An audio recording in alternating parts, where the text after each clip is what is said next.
siwamana jala owadu jireenya kootu matangenna simale firana abdadu Yesus ilma Waaqayyo siwamana jala owadu jireenya kootu matangenna simale firana abdadu simale firana abdadu simale firana abdadu simale firana abdadu simale firana abdadu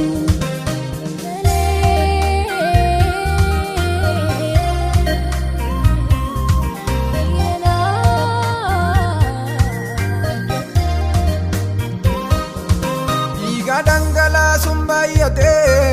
firatu dabarse wal kenna to qalbi hinjijirati yo debite dufte mal janna Iga dangala sumbayate firatu dabarse wal kenna to qalbi hinjijirati yo debite dufte mal janna numari waqa arara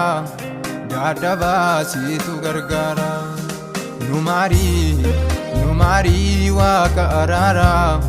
dadaba situ gargara dadaba situ gargara dadaba situ gargara dadaba situ gargara dadaba situ gargara Yesus ilma Waaqayyo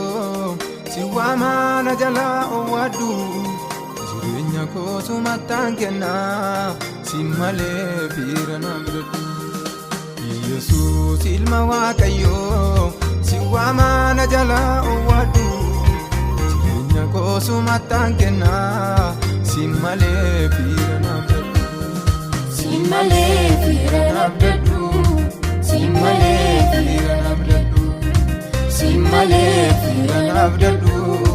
simale firana abdadu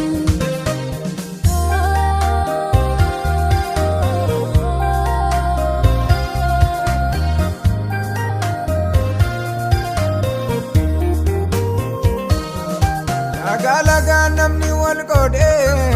kara darba wal wajira Dome waqarranuuf kai fallisa si arga jira Laga namni wal qode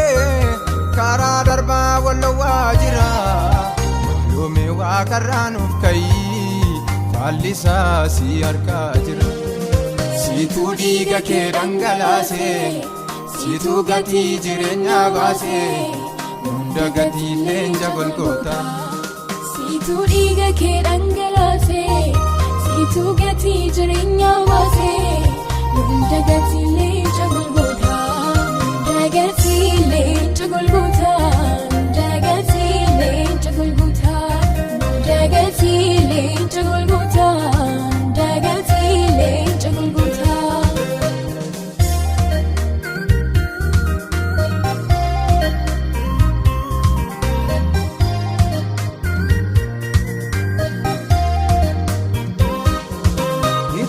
Keessa deemaa jirra malee dhugaan nu keessan jiru godaa duubaan si fakkaachuun iji kee oo keessa ilaala itti fakkeessa deemaa jirra malee dhugaan nu keessan jiru godaa duubaan si fakkaachuun iji kee oo keessa ilaala namni gaarii godhu hin jiru mootummaa keetti eenyu gala qalbii diddiirrannaan dhabame namnoo isa darbu wallola numari waaqa araara dadaba situ gargara numari waaqa araara dadaba situ gargara dadaba situ gargara dadaba situ gargara dadaba situ gargara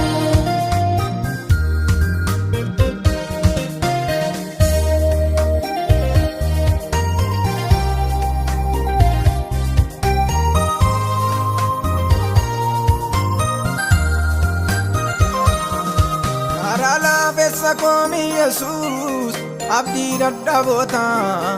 dhiiga keetiin nu qulleessime maabbadiif nu goota.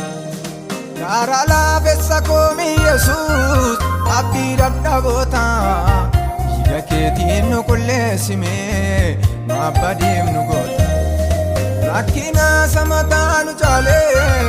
gaannurraa deebisi mootummaa keetti akka galluuf tokko nu taasisi.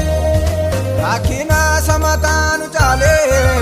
gaannurraa deebisi mootummaa keetti akka galluuf tokko nu taasisi.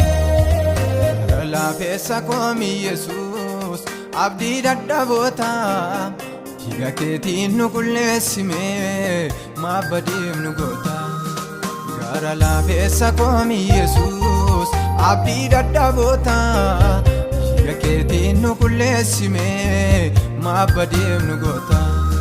Rakkina samataa nu caalee gaannurraa deebisi mootummaa keetti akka galluuf tokko nu taasisi. Hin badiin galgalli keenya hin badiin galgalli keenya hin badiin galgalli keenya hin badiin.